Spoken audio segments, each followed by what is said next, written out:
Hello, this is News Now, reaching you live from iBrandTV News Studios in Lagos, Nigeria. Coming up, Minister of Information and Culture insists on suspending social media handles and Twitter unless they meet stipulated criteria.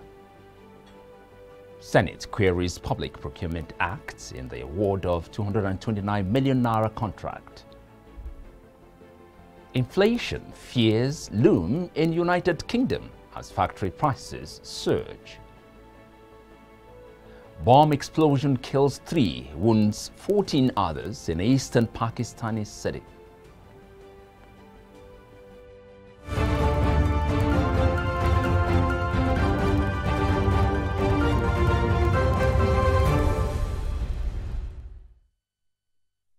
Hello, thanks for joining us here on Stories. We're tracking at this hour. I'm Michael Nath.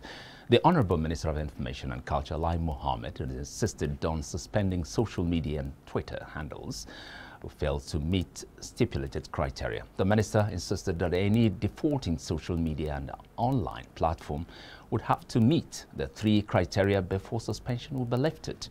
His insistence was made known during the interface between the House Committees on Information, National Orientation and Ethics and Values, Telecommunication and the Committee on Justice.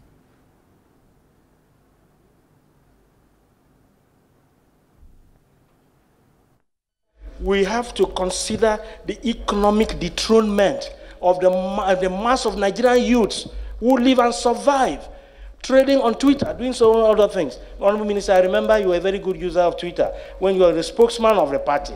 And so many others have been on it. Nigeria has been a benefit of Twitter. The president has been, all of us have been. I'm not saying we should promote wrong things. This should be taken. I'm not saying we should promote wrong things. But we should also look at the circumstances surrounding them, particularly in the interest of our people. The only thing I want this committee to look at is posterity and where Alhaji Lai Mohammed, our honorable minister, is coming from. And all the things, like my honorable member said there, they did in opposition. And all the statement he issued, there is nobody that has defended the freedom of the media like Alhaji Lai Mohammed, including regulating the media. I know in doing business or activities, partners or friends in business may have issues, countries may have issues with other countries. The last thing is that everybody will have to sit on a round table to discuss it. From the information available, Twitter is already making overture to the federal government. What are you doing about it, considering the effect it's already having on some businesses? In circumstances, the decision of the federal government I want to submit to suspend the activities of Twitter for being a national security threat is well-founded in law, in light of the fact that the platform affords IPOB, an organization already proscribed by the Federal High Court, to champion its seditious and terrorist-based activities. Now, the Senate Public Account Committee is currently investigating the authorities of the National Identity Management Commission over their alleged non-compliance with the Public Procurement Act in the award of 229 million naira contract. The SPAC hinged the probe on the query contained in the 2017 report of the Auditor General for the Federation, which is currently scrutinizing. The chairman of the Senate panel, Senator Matthew Ororiye, sustained the query at the sitting of his panel on Tuesday and demanded further information from the agency. Director General of NIMC, Aliyu Aziz, said that the contract fell within the threshold of the Commission's tenders board because it was classified under works.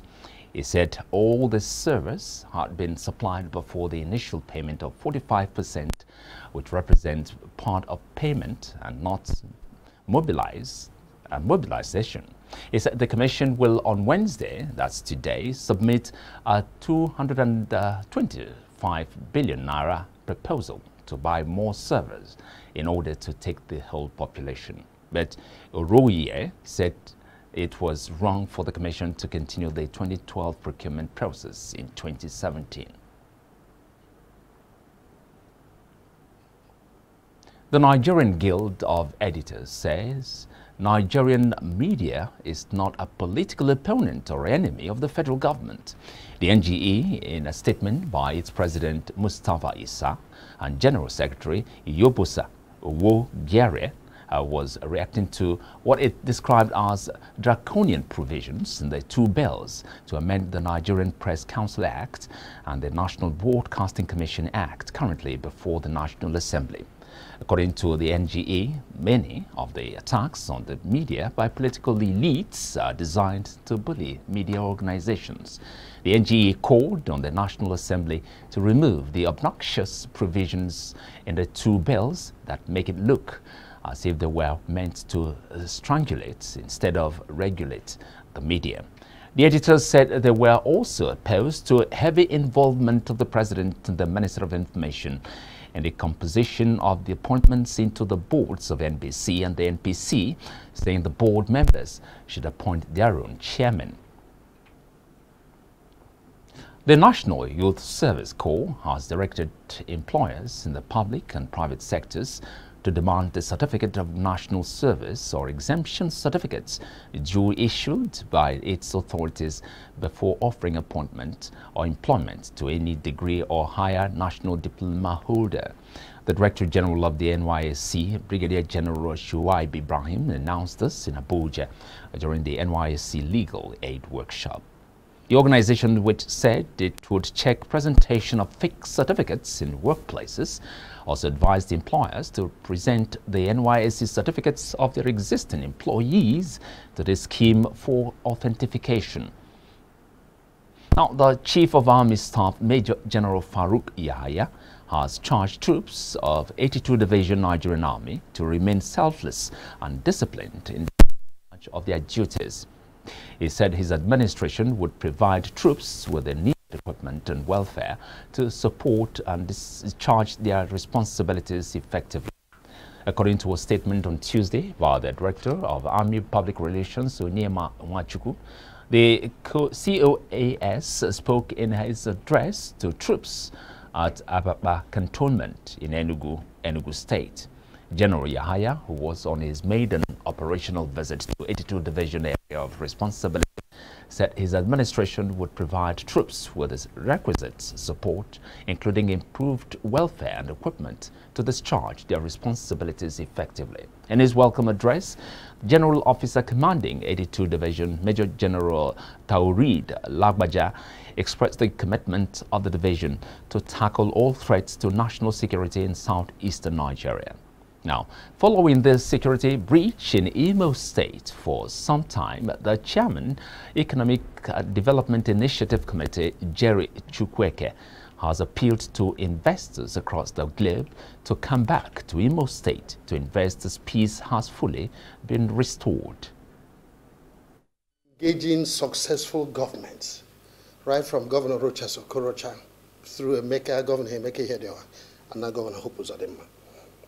Our business is focused on trying to help in facilitating the growth of the economy of Imo State and the nurturing of Imo economy.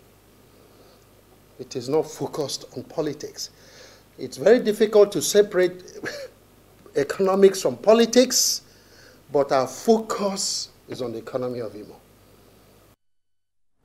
The Nigeria Police TARABA Command has denied a manhandling of clerics, Reverend Yakubu Ihoela and Reverend Yunusa Islam, who had earlier accused the police of harassing them. The two clerics are accused of instigating unrest among church members. Speaking with newsmen in Taraba, police spokesperson gave an account of what transpired.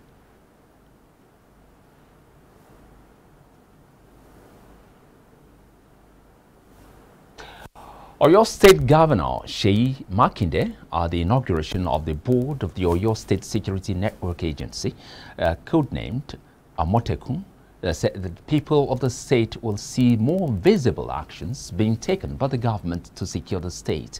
Makinde said that contrary to the negative pictures being painted by those hell-bent on politicizing the insecurity situation in the state, a lot more people and businesses have been coming to the state as a result of the policies of the administration. This is where people go out and outrightly lie. Well, some of these people mentioning, oh, insecurity is the major challenge in Oyo State. Yes, the country is going through quite a bit. But I challenge them to a debate. I am ready. Let it be 100%. Let them come and tell us what they will be doing differently. They have nothing to offer the people of Oyo State, apart from wanting to ride on the perception of insecurity, you know, to gain prominence.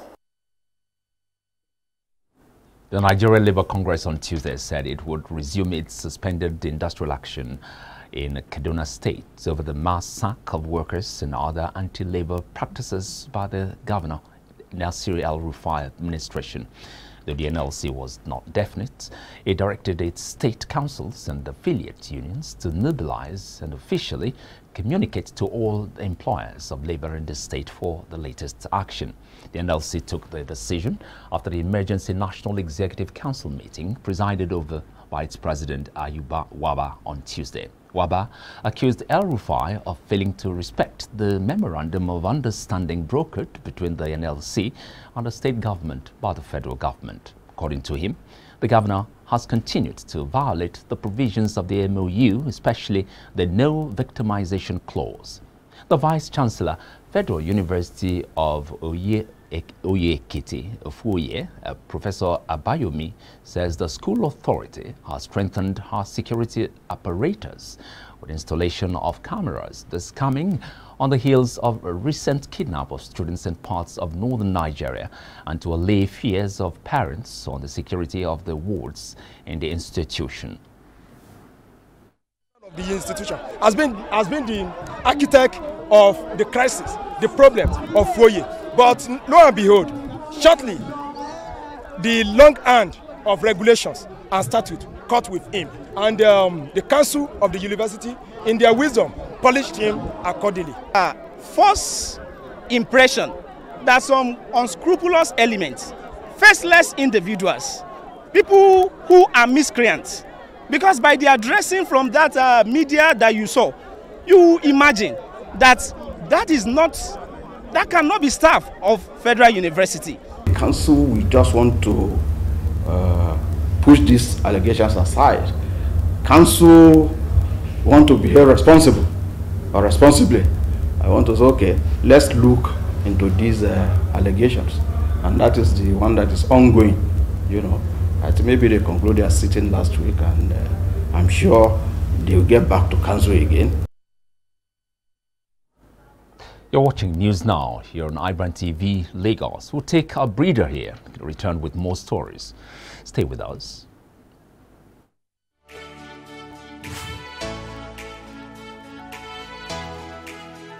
Most people don't understand the magic of a perfect skin, the allure of a well-pampered skin.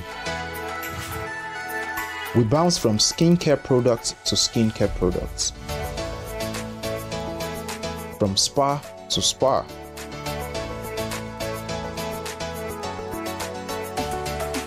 Looking for that ideal solution.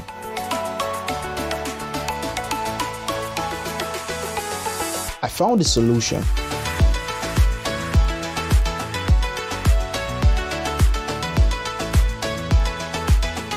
And it's Blemiville Skincare and Spa. My name is Neil, and I'm proud to be a part of the Blemiville family.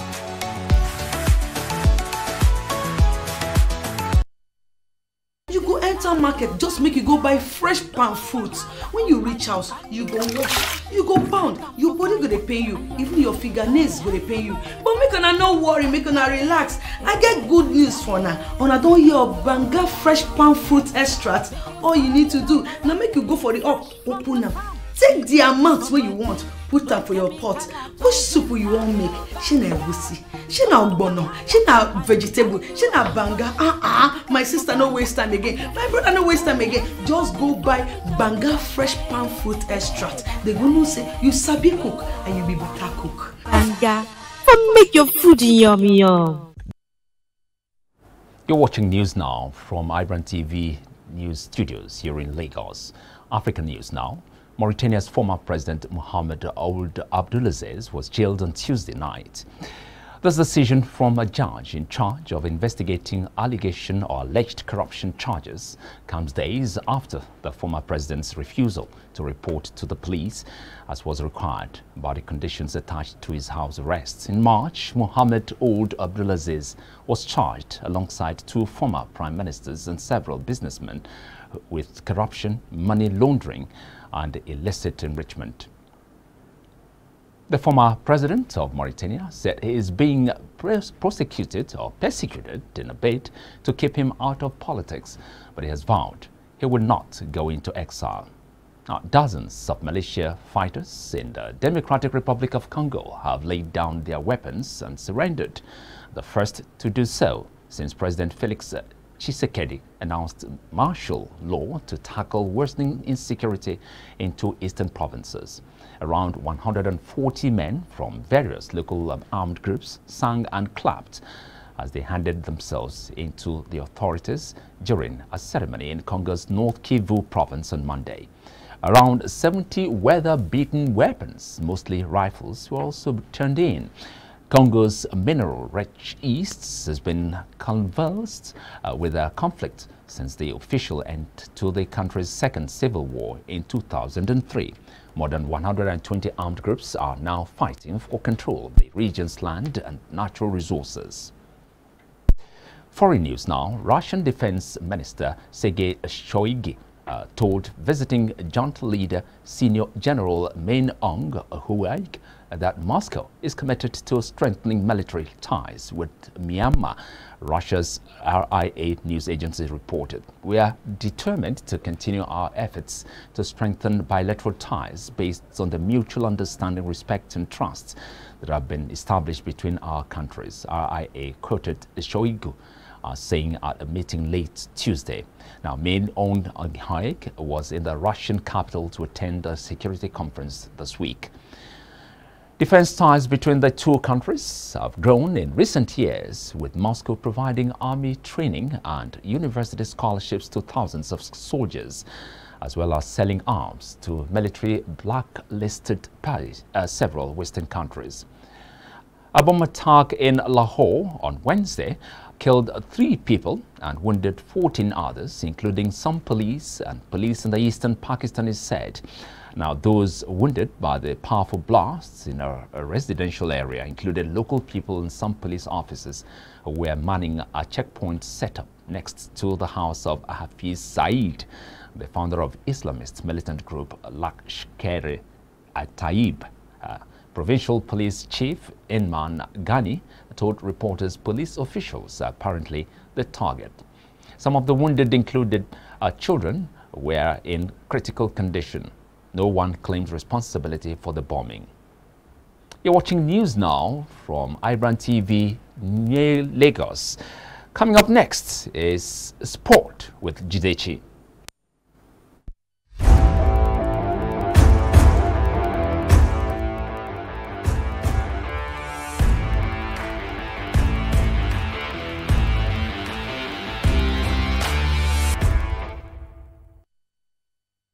Welcome to the sports update. I am Jidechi Chid. Now, German Foreign Minister Heiko Maas on Wednesday criticized UEFA's decisions to block plans to light Munich's Allianz Arena Stadium in rainbow colors for Germany's Euro 2020 match against Hungary.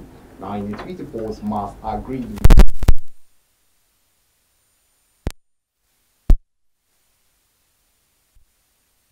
and football body blamed the political context for its decision. City authorities had wanted the Allianz Arena, owned by Bayern Munich, but rented to UEFA for the Euro 2020 in rainbow colors for the crucial Group F match to send a visible signal of solidarity with Hungary's LGBT community. Now, Hungary's right-wing government last week passed a law banning the promotion of homosexuality to minors, outlawing any educational programs or materials in which homosexuality is mentioned. UEFA's move has now drawn condemnation from football's personalities across Europe, as well as Germany's lesbian, gay, bisexual, transgender community.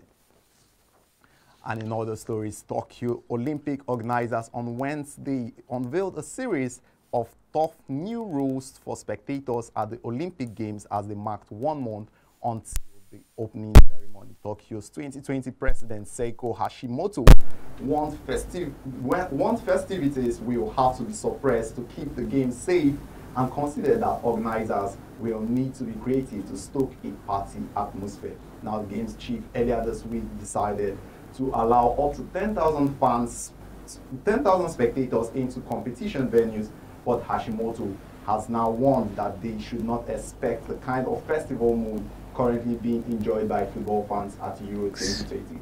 Hashimoto said the ban was decided to alleviate the concerns of the public as much as possible, with Japanese government spokesman Kazunoto Kato saying that it was important that guidelines are implemented appropriately so that fans could enjoy the game in a safe and secure manner. Spectators will need clear several antivirus requirements, including temperature checks and mask wearing, just to get into venues, with no refunds available for those who can't. And that's all for now on Sports Update. Michael, it's all yours now. Thank you. So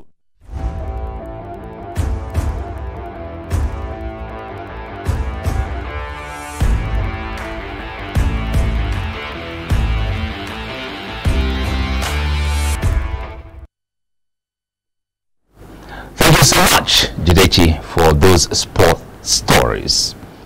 Now, coming up is business news.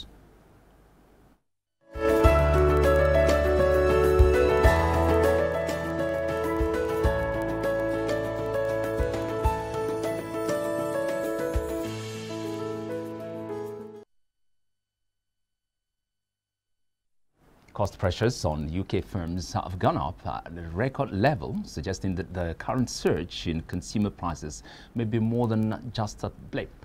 A closely watched survey produced by IHS Markit CIPS showed input costs rose at the fastest rate for 13 years, and inflation prices charged by firms hit its highest since records began in 1999 as factories struggled to source raw materials. Consumer price inflation hit a 2-year high of 2.1% in the year to May. First, firms more for components. Their wholesale price suggests that retail prices are set to go up even further. The federal government will be raking in about 1.1 billion naira yearly from the operations of the newly launched Lagos-Ibadan standard gauge railways. This is based on the analysis of data obtained from the Nigeria Railway Corporation by our correspondent on Tuesday. At the moment, the Nigerian Railway Corporation operates 2 trains on the route, and each of them makes 1 return trip. This makes it 4 trips daily. One of the trains is diesel, multiple units. It has 2 motor cars and 8 coaches. The breakdown of the coaches is 1 first-class coach, 2 business-class coaches, and 5 standard-class coach. For the first train with 8 coaches and a return trip to Ibadan, it is expected to make a total of 3,524,000 naira daily. Now, the Central Bank of Nigeria and the Rice Farmers Association of Nigeria have concluded plans to distribute 27,000 metric tons of rice paddies directly to millers nationwide on Thursday to renew their move to address the rising cost of food prices in the Nigerian market. A statement from the CBN on Tuesday said that direct allocation from refan warehouses across 16 states of the Federation was sequel to the sale of paddy aggregated loan repayment under the Anchor Borrowers Program to millers from the rice pyramids unveiled in Niger, Kebbi, Gombe, and Ekiti states. The Acting Director, Corporate Communications Department CBN, Osita Nwa Nisobe, said Kaduna State had been selected as the key location for the paddy allocation exercise, which would be done simultaneously in the states that recorded the highest quality of rice harvests during the last farming season. He said the new strategy was in line with the bank's mandate of ensuring price stability and its focus on being a people-oriented central bank. Securities and Exchange Commission has cautioned the investing public against patronizing unregistered firms and individuals masquerading as capital market operators. In a circular, SEC noted that laws vested the regulation of investments in it and that any unregistered operators or schemes are fraudulent. The Commission also emphasized that by virtue of Section 38 under 1 of the Investments and Securities Act 2007, only persons and institutions registered with the Commission are permitted to engage in capital market activities. SEC urged the public to seek clarification as may be required through its established channels of communication on investment products advertised through in a conventional or online media. Now, according to the Commission, a list of registered capital market operators is available on its website as well as its offices across the country. SEC also dispelled insinuations in some sections that MBA Capital and Trading Limited was a registered capital market operator with the Commission. Coming up next is entertainment news.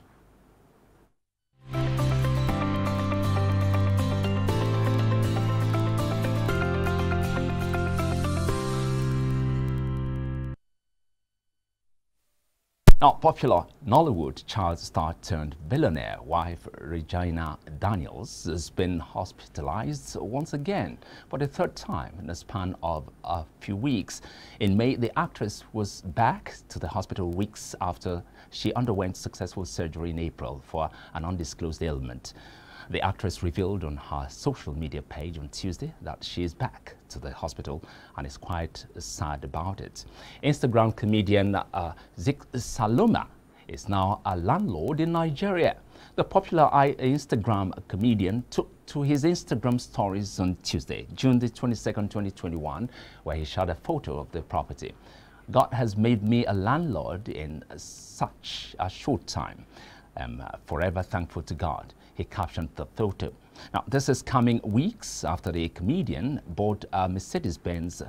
Zik Saloma is a Nigerian comedian, actor, singer, and former lecturer. On that note, we'll wrap it all up. Please follow us on our social media platforms and subscribe to our YouTube channels for more updates. Thanks very much for watching. I'm Michael Nas.